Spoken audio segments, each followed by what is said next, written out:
বাবু বলেন, সারা জনম মরলি রে তুই খাটি, জ্ঞান বিনা তোর জীবনটা যে চারি আনাই মাটি। খানিক বাদে কহেন বাবু, বল তো দেখে ভেবে, নদীর ধারা কেমনে আসে পাহাড় হতে নেবে?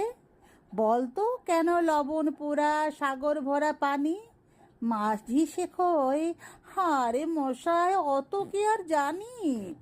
বাবু বলেন, এই বয়সে জানিস নিও তা কি, জীবনটা তোর নেহাত খেলো অষ্ট আনায় ফাঁকি। আবার ভেবে কহেন বাবু, বল তো ওরে বুড়ো, কেন এমন নীল দেখা যায় আকাশের ওই চূড়ো? বল তো দেখি, সূর্য চাঁদে গ্রহণ লাগে কেন? বৃদ্ধ বলে, আমায় কেন লজ্জা দেছেন হেন?